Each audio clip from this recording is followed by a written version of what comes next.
Nisa yanra ni Pulau Pinangkatalamay na lubisakan ni Kalau kuni sa tigorao sa tale samarao tali tikumay nandua tale na matakan ni Singawarao pinakatale inday. Au ngusta ni Kalau ngusta litungan ni ministry mo kinda bagi kamani sa kataltiko ena matakan inday na yata tale ni nonto turanga kena nonto ipangambula na wali turanga Jisu Karisto. Obong bautan inda marota katiko na lolom ni Kalau yana nonta an rabatale indua tale na mataka vou takos tiko na mante na pardalakan na vika vela indo basika yeninda takos wabaka tiko rautale na mataka nikua enda waka suka tiko kina na waka binibina kalevu wana Kalau nimbera sa tali tiko ni wakuri na nonta vingarabi viwise na mataka nikua na nona bosa na Kalau au sa suriti kianda derau sanga ni lolongan ulunda dan garaba sanga na Kalau enando na masu da masu amanda tamai kema misaka mai loma langi Kalau lebu na Kalau ndolo loma na Kalau sanga indono munuro komi na Kalau saka talangai kili munundo kai belatene o kemani ndondo ngana Kalau kandono me bango lebi kemani na bagaro roko nando kai kenalangiti kamuni sama din tagi kamuni nyo kamuni ngana Kalau kena nomuni loloma na daga ni bimbole ena daga ni mami bakambulai na kau tamata I bala dai na dalana saka mai kalibari na daga ni mami sotabi karoni ka maroro bolitu na ni mami bula ena bengau na sawo che nambong me dawa taliti kumai na matagalai di Singapore saka indai kamuni sa katalanga na Kalau kuni sila sa kachigo beke mami na inoi nindo na singa kuni na talebi ke mami lesu talemai munumay kauti ke mami kena ni mami dui matabu bale kena ndo na vura sangkin na tangi na oda na rarawa na butungu na tawi mate na mate vura kuni sa ame mate woti kina menei mami na vura e tamondo ni mami Kalau ena mataka sa katala indai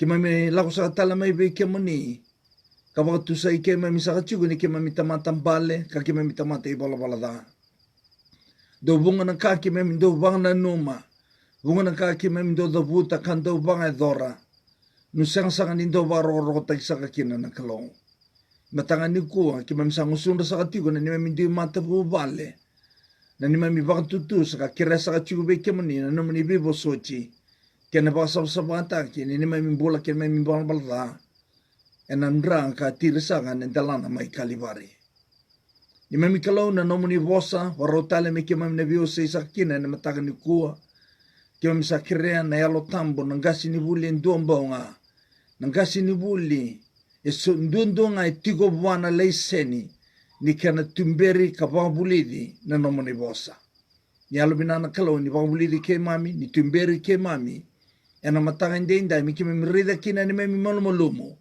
kaki mimi reidi kemunikina na iwali ni mami malmulumo. Binaka baka libu sa raturang na nomoni loloma. Binaka libu ng jalana sa may kalibari. Binaka nabi imbuli. Binaka libu talanga nabi so tabi kabi maruri boliti kumayan na ni mami bula. Binaka libu turanga. Indo na singa kunin na lisubi ke mami lesu talamay. Binaka na nomoni bosa. Binaka libu talanga na nomoni alo tambo ng kasi ni buli levo.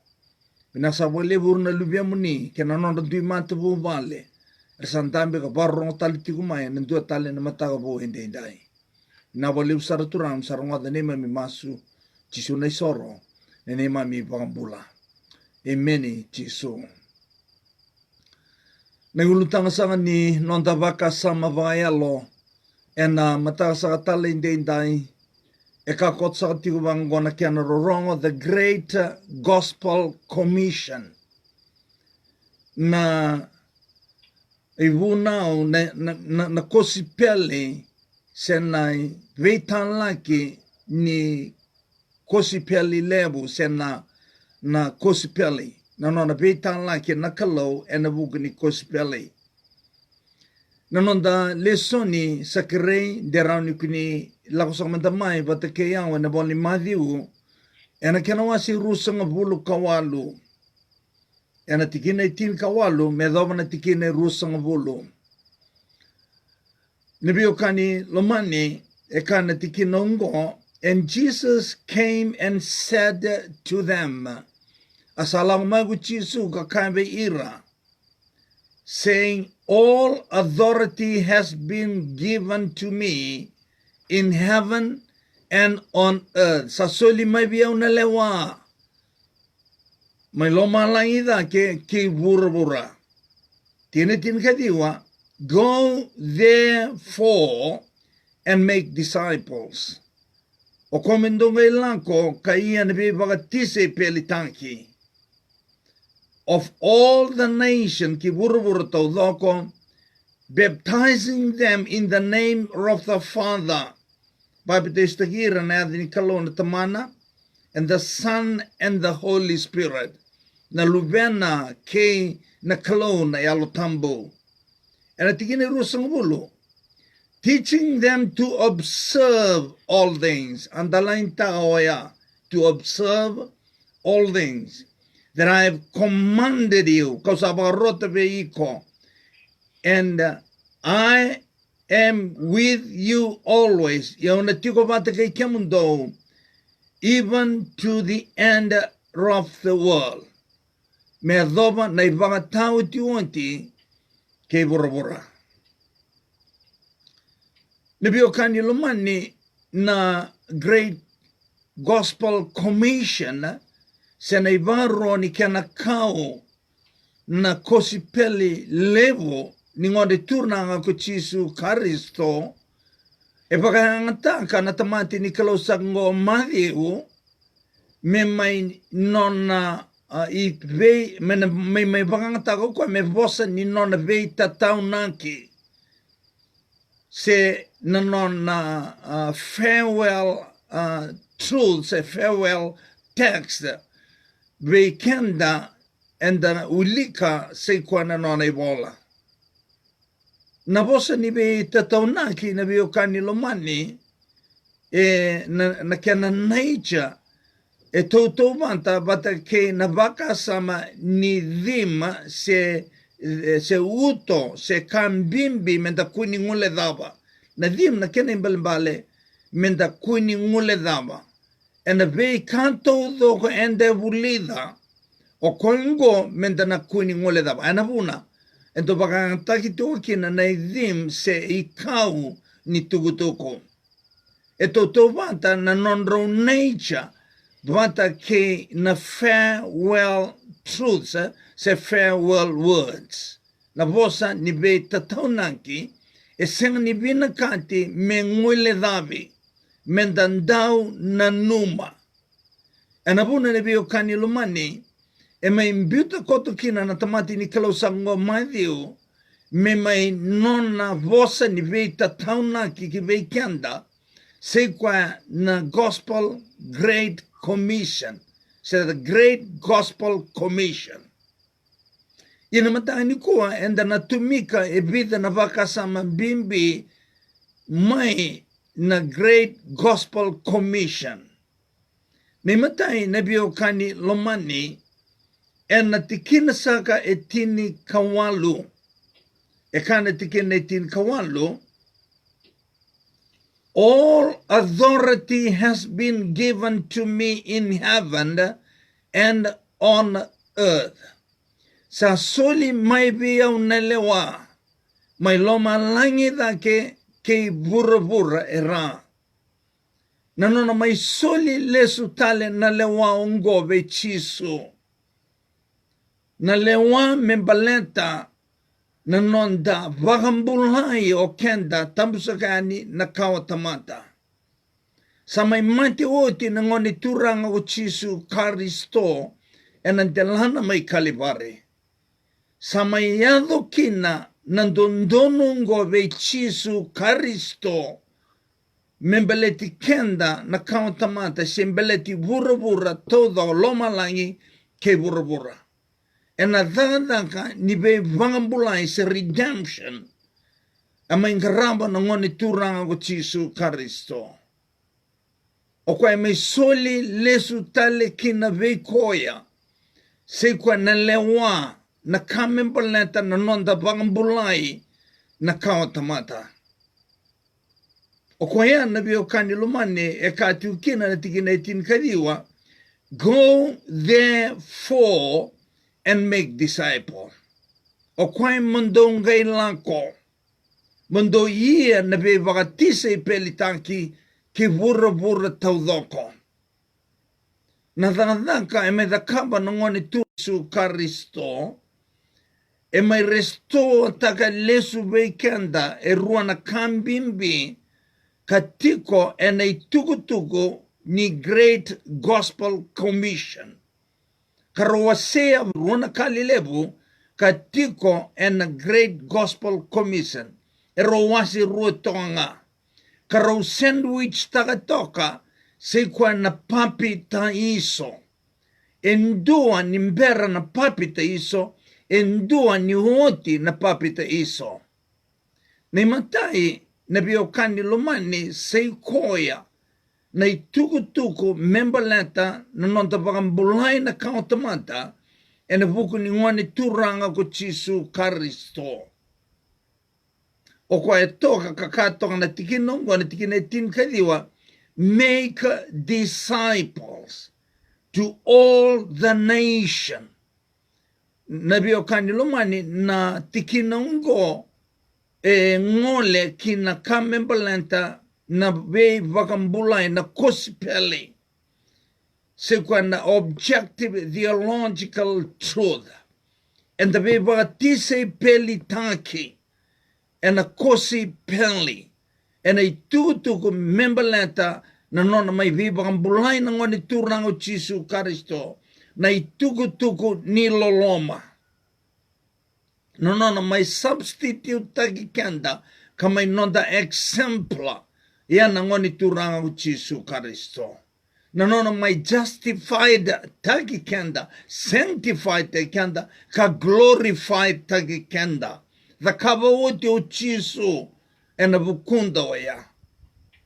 E na nonambula, life, death, and resurrection na ngoni turanga o Chisu Karisto. Ko e baka tokai toka kina e na nonda ulutanga the Great Gospel Commission. Na kosi peli levu kina i vagaro ni kena kau. Ngoi ndo na i vagaro. Ia menta pakan deuda sara pakapinaka, menta kaku ni kauta na Great Gospel, na biokani lumani, menta kaku ni leki vei vakadhalai kina. Me matata na nonda leki wasea, e na rua na kena i wase le lewongo, the objective and the subjective aspect of the gospel. Nei matai o ia, nuna reida nei matai e tiko netiki netin kadiwa. Go therefore and make a disciple. Endunga na ka e rauni nda vakatise peli taki kina. E tarai kina na loma tambusa ni nduna tamata mbale. Sei kwa na message of the cross. Sei kwa na tuku mai kalivari. Nei tuku ni nona vei vangambulai na ngone turanga o Chisu Karisto. Kakana tikinungo of all nation i vura taudonko. E na ngone rasabakang bauta kina muria sarmai kana tikinungo baptizing them in the name of the Father, the Son, and the Holy Spirit. Kini karua ni wasungasi sana vaka sama lebu ko toka na tikine rusang bulu. Kana tikine rusang bulu, teaching them to observe, o kongo to observe. Na bosungo underlying taga to observe all things, to observe. Na kene balbale to do or to obey. E binakati na dhaga, idhanke na biokani lomani enda vaka mbauta. Ike and the maitalai rawa and the subjective theological truth. Kongo na vei kanto do durumai na se kona vaka singa tambo na vu nao na vei kanto do ko e viva roti kina na kalau, na i tovo ni kalau, menta talai rawa kina. Na vio kani loma ne o koingo e me mbasi ka ni oti na papita iso. Na mbale ni papita iso sei kwa na mbulu na nona mate tuda ke tale na ngone turanga o Jesu Kristo re ne ulika wa na boli kolosan kana wasi rua. E baka takara ni nona mbula mate ke na nona tuda ke tale na ngone turanga o Jesu Kristo e ana papita iso. Nindunga e sa ngoma na kospele na nona mbula mate na ngone turanga o Jesu Kristo ni se koengo na ka enta baka mbulaikina sa tu buana dondono me papita iso. Ka baka se senga ni se dingomi Jesu Kristo me nona turanga ka nona i bangabula e na kasa da kawoti na ngone turanga o Jesu Kristo ke ba ndu se senga ni se bangabota o ya e se senga ni dondono me papita iso beleta na papita iso na i baga takarakana bula mate ke na nona tuda ke tale na ngone turanga o Jesu Kristo endo bunga ngauna endo na numa mera kilata udhoko na tamata na ka na all things kona kene karue toka ira merangai papita iso senga na bio kandi lomani senga ni dhani rakila ye na ute ni kambimbi membalete ndua me papita iso saikoya melingo makapangambanguta the life, the death and the resurrections of our Lord Jesus Christ. Now all things na biokani lomani se kwa na subjective theological matters se truths. O kwengo na itovo ni ndona tamata esa dingomi Jesu Kristo oti ena bambauta. E talai raurawa. Konutanga na matakatala indendai ni narani bebo ke kamatata beikanda na tikin go mawili kisom kana tikin nongo and tikin rusang bolo teaching them to observe or to obey or to do all things that I have commanded you. Nakakede ka usaba ka rota beikemundo. And lo, I am with you always, even to the end of the world.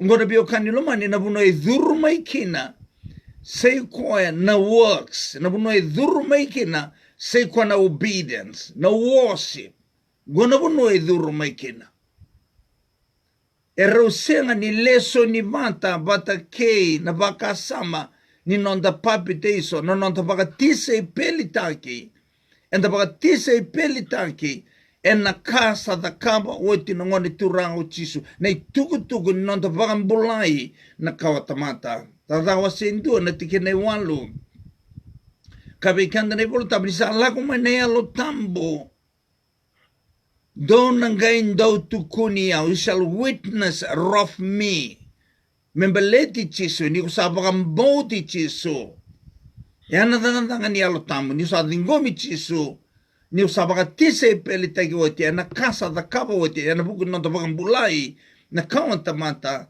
na biokani lomane sangai rao ni dondonu veikenda menda papita iso. And a church manual ni lotu ni kabitu au talitaka na ndo na vaka sama toka kina membelata na professional of faith. Professional of faith na biokani lomane e rao ni kusa papita iso oti mai e nandua na matapagambauta.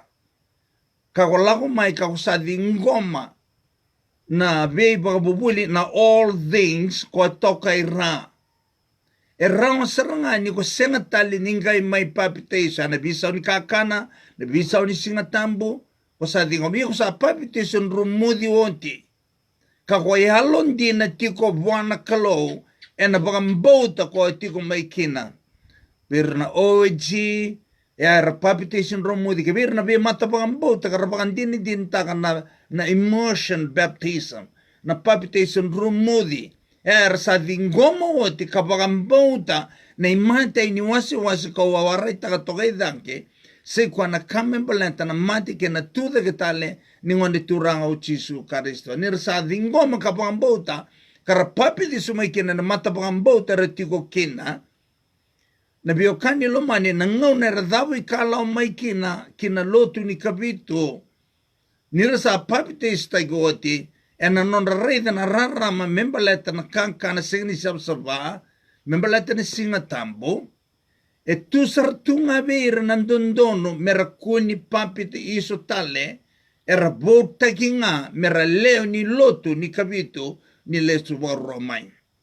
Ya e tiuko na nonda church manual ni lotu ni kabito ni lesu waromai.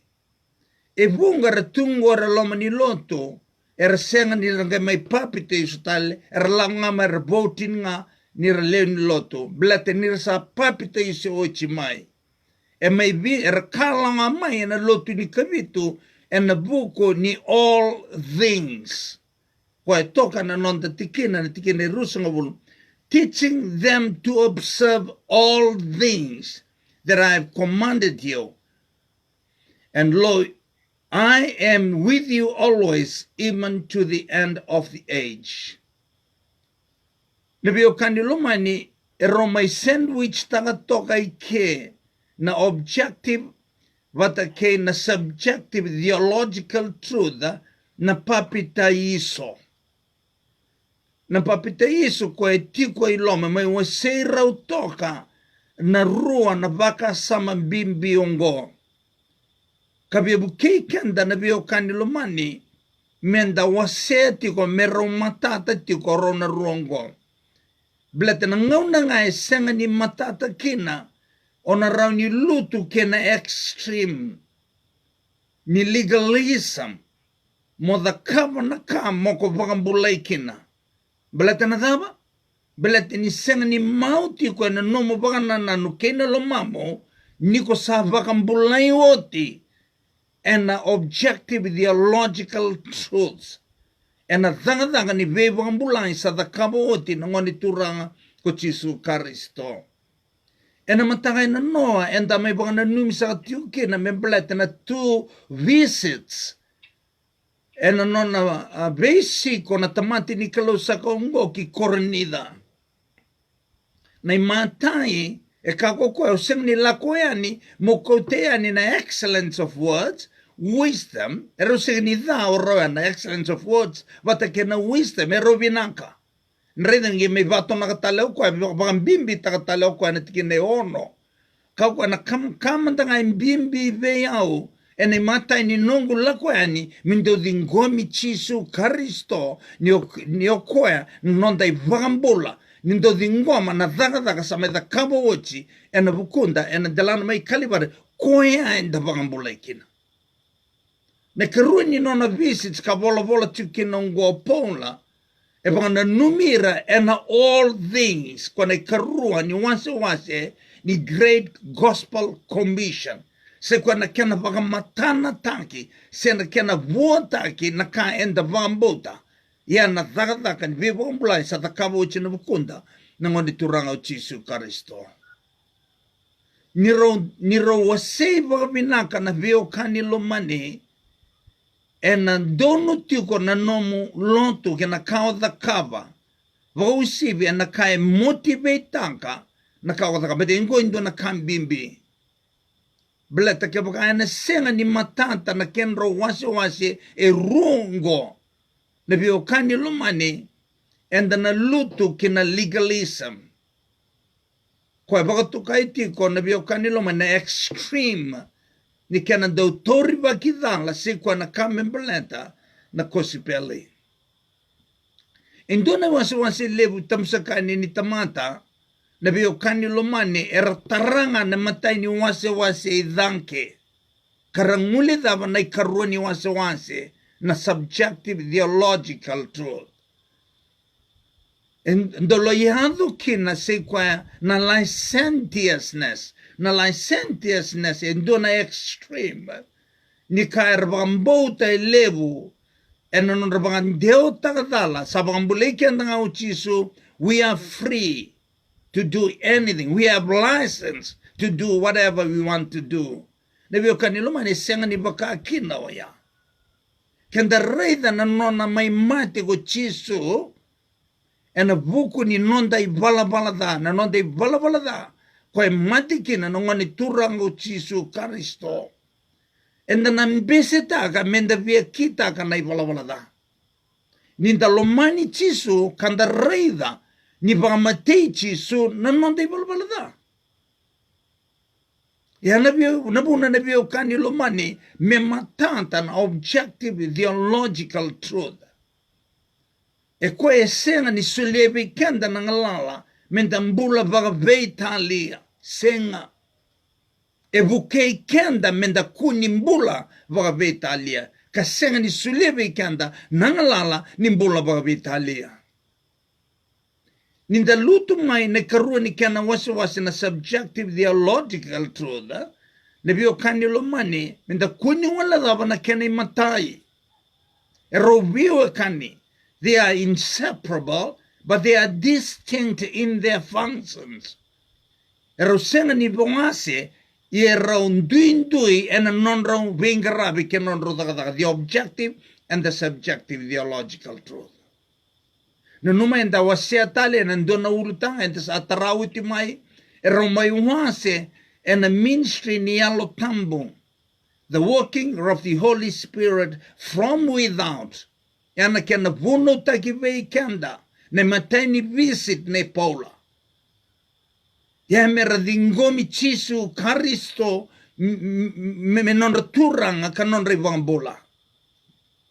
Ne karua ni thanga ni alo tambo ni rasa dingomi chisu Karisto oti sa lako na alo tambo ka tiko na lomanda sanga thanga na alo tambo the working of the Holy Spirit from within. Nuna reida na bio kani lomani na bio ulutanga dhabanga enta taram mai ne bolo tambo. E rauna wase ruo tonga nga. Ka levu na ngauna ndanda urede ni ndo mbasi kamai na Sabbath school lesson. E bangataki kine ruo na arrow. Do na arrow down, do na arrow up. Na no the response o kenda wana kalo. O kwa na all things. Anabuna ikatiu kina na nonda tikina and a great commission and tikine rusang ulo. Teaching them to observe. To observe ni kuna lako na kena bosa vakirike lako maiki na bosa ngo to do or to obey. Moda kabu nongo mai dhaka kina iko. Idhake dhaka ne chiso kwa enda vambula ikina. Na faithfulness ne chiso. Yana objective theological truth. Na subjective theological truth na puno e membasika kina na nonda dhaka o kenda.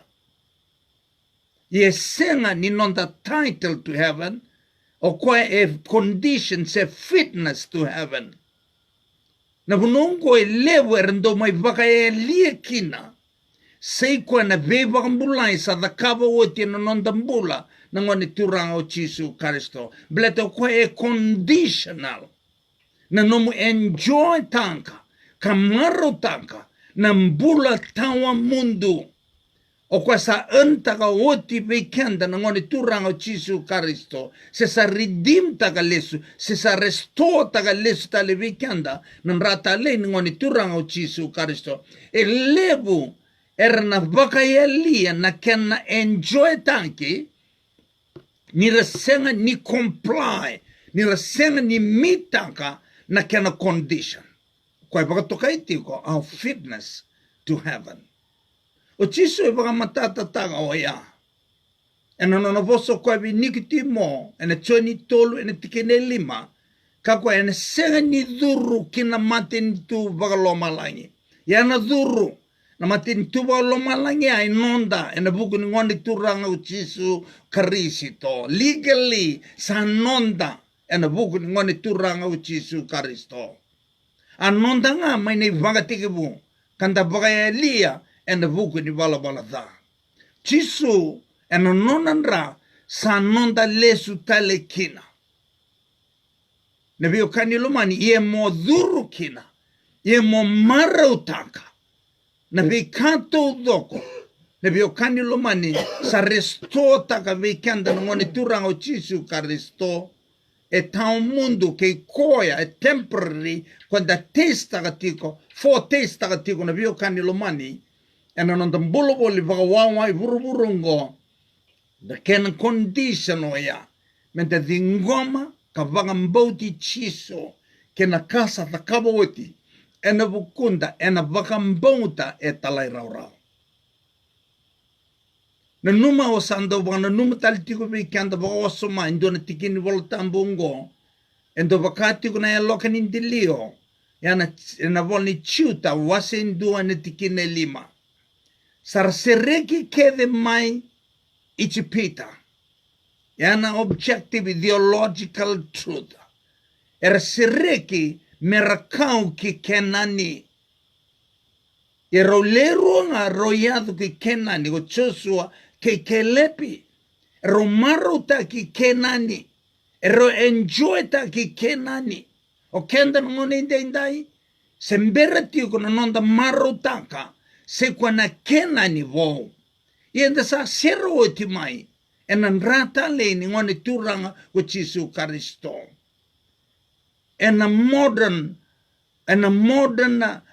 bondage ne ichipita and sa sere ki ochi mai and a book ni rata le ni wane turanga o Jesu Kristo me baka no sa sere ki mai na Israeli eranga maiali tunga en loma di lukutu kakavi kanda na chuta wase ndo na tikene lima bleta na no senga di bambota ena buniali o kenda na ngone ndai enda sa sere ki oti mai ena delana mai kalibari ena veva mbombo la tanki ne Egypta urna ngone era ancient Egypt era ancient Canaan o kenda na ngonungo at the modern Egypt and the modern Canaan sinindo na kenen duindo in a principle rauto vata vagavinaka na principle e vingarabi kina na kalo e ne volatambu makao ke ne volatambu bo e rauto vata e ronduindo ilanga na bio kanilo mani and a method ye toto vata na principle se toto vata na message e vonota kikina le bio kanilo mani e na nonda o kenda na nonda ngalala ni ding o kenda menta dingoma kavangambota inisa dingoma kavangambota menta yalo ndina tiko veikoya kandondoni membeli kenda menta yalo ndina tiko veichisu sebuana kalo ne bio kanilo mani na nonda reida na nona yalo ndina tiko veikenda dole mbasika ne bio kanilo mani na nonda reach up na nonda response buana kalo and on the reach across can on the reach out gori kede na bio kanilo mani na all things ko to kuniti na tikin go teaching them to obey or to observe or to do all things that I have commanded you yasa daga ni alo tambu mai loma singirawan inda observe taga singirawan inda takaba endona ka ni yali na yalo tambo erani nda murie tunga na mata ni bola erotalanga nda murie na ibonao and a wrong motive ni yali na yalo tambo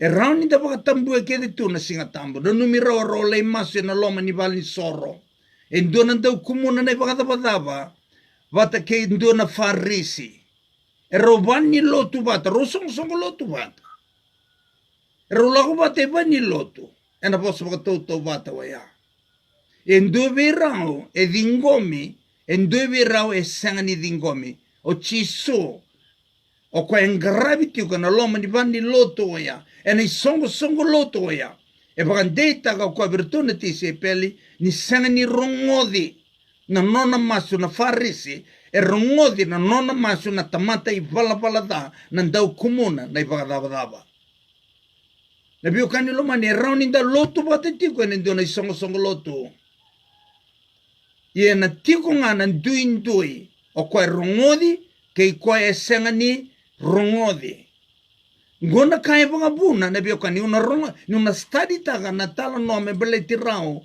na lei masu the two worshipper kona reda kina na bio kani lo mani en dona buna senga ni dingomi kina na farisi blete na nona na numa ni kanke de da kabatiko me vakambulai kina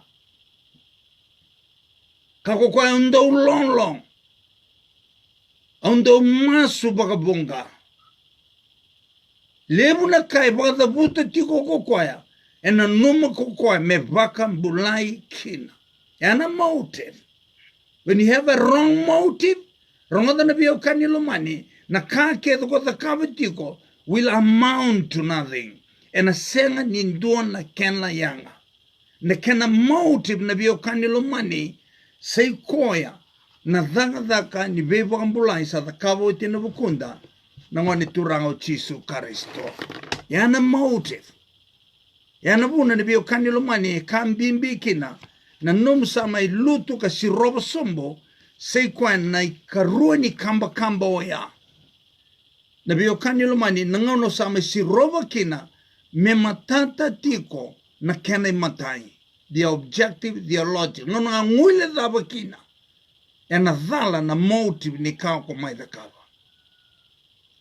na daga ko ya ena rani da kaba bi ko na yalo tambo mendo bana numa tiko bi ko na yalo tambo ena binga na tau doko de metini na non da baka sama yalo ena mata sa talente dai obi uliko nga bikan David na statement merasa nga ni bebuke ena baka sa ni betikine so enta sa vulika tarasa tiu kana matanga dai blat and great gospel commission tonga kina indona sandwich me matanta ni ro sandwich taka toka na palpitation na burno romai wasi kina na objective batake na subjective ideological truth.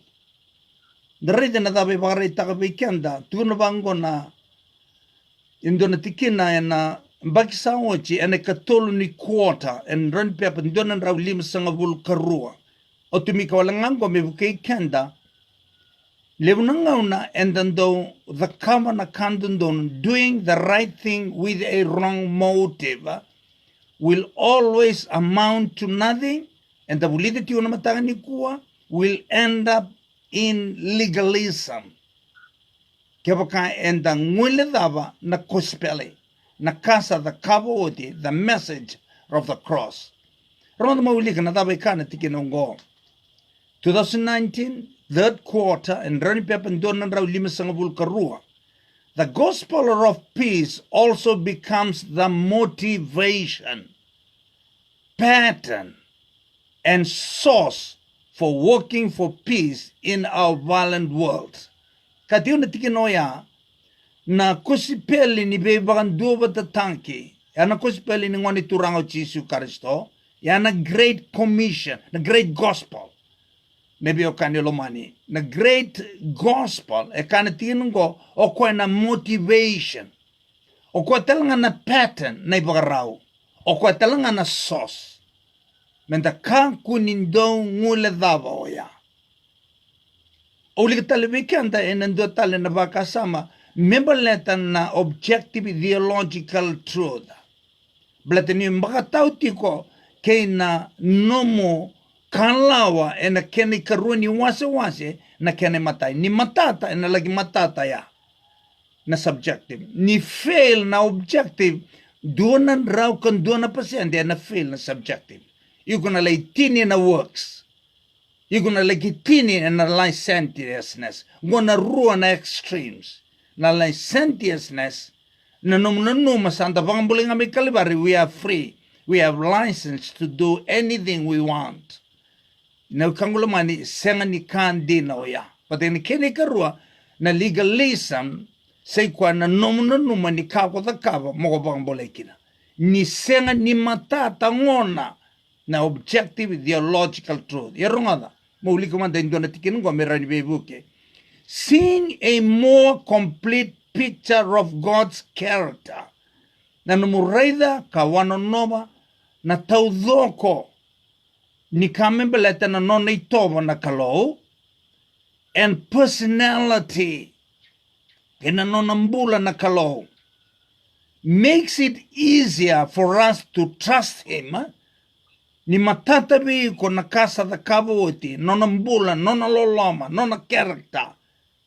Kavoloni tiko en kene the buchen dan do vakanga takaboli tiko mai na objective ideological truth. Ni matata oya kanetikin go makes it easier for us to trust him and thus obey him. Dindu endo unrendre ni bagambouta na kalau katalay raw buana kalau. Nandrendre ay tiko nga belati ni senga ni matata me reida na kasa da kabuchi na bukunda na kalau.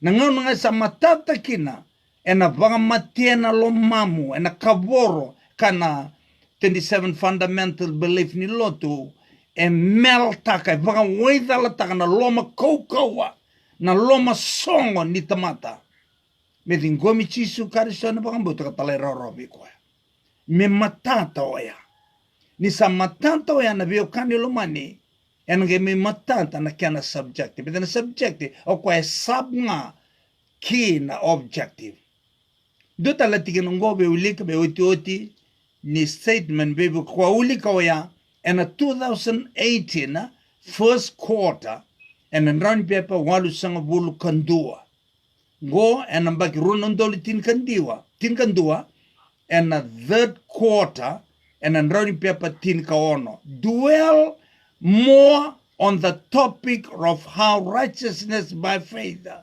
in what Christ has done for us should be at the center of all our worship. Tunatino go me duelta wano no toka na lo mamu. Me reida toka na lo mamu. Sei koya na ulutanga nembaleta na ka enda bakambauta. How kana tigino of how righteousness by faith in what Christ has done for us. Lebio kanilo mani nindeo ya ena mainde na ka enda nanonda bagambota ena mainde talanga nanonda talay raw. Kaya endua na bono ena take te taka va koko setani ena take te taka na sos ena take te taka na motivation ena take te taka kwa na pattern. When you have a wrong pattern, you'll have a wrong copy. Ya mas na causation principle ni dhala waya ena may dhala talanga na kena effect. Ni dhala na cause ena may dhala na kena effect. Nabio kanyo lumani ni me matata waya. Yungo e daga todo ko nga ni alo tambu ena nondambula pata kena nona vosa nakalaw. Ero daga pata kena. Ni sa matanta oya ka matata kina na nonta bagarota kina tamata kina nona lesu tale mai na nonta ibambula na ngani turanga o Jesu Kristo. Ni senga ni matanta oya na bio kanilo mani enda na tiko ena ndona bunua rerebanki dua ena kena buno takina bosini kalau kena mbula takina bosini kalau theoretically and practically kebo kai dhala na bio kanilo mani na nonda vavandewa membalenta na kuspele membalenta na nonda bagambulai na kautamata kangono bata na bio kanilo mani santa nantiko talanga ena ndona bunua varerebaki ena nonda waragatiko na ngone turanga ko Jesu Kristo santa na senga ni rauni na yadi kikena ni vo kanda na yadu kosutunga me bagataki ira na Israel eran bimbi me Egypte ki kenani reality nga na lomo ni lukutu na lenga blete nira senga ni vakambauta na daw na kaira senga ni vakambauta senga ni vakambauta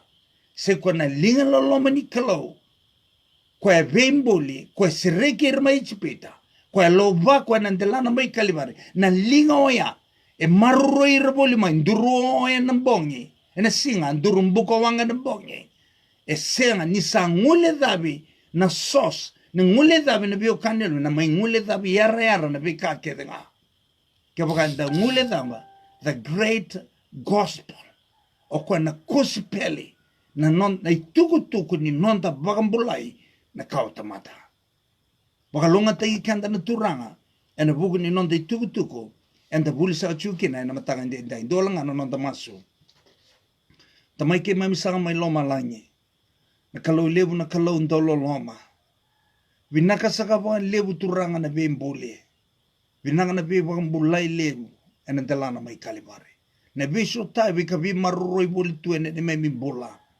ena vinga una sawa chen bongi me dhaba tale tu mai na matanga ni koa ke me so tavi tale ena nomuni vosa uni me bagambulidi ke mami me ke me minganga rauni ena kena dau bulidi ena kena dau tauri na lesoni membaleta na nomuni kospele bleta ungo na motivation ungo na pattern ungo talanga na source nini mamimbula vagavarau kina nomuni na varau lesu tale mai chisu ni bukena ni mamimbula buke irar varorongo turanga mera raitiunga veke mani kabulida na nomuni vosa ka krena bilu takini alo tambo liu takasa chukune ni mamimbula kabarau taiki ke mamitaliti ko kina nomuni na varau lesu tale mai pinaga bo liu saraturanga na nomuni lolama pinaga lebu nandela na mai kalivare na nomuni vosa na nomuni alo tambo Binaksa boleh burna lubia muni.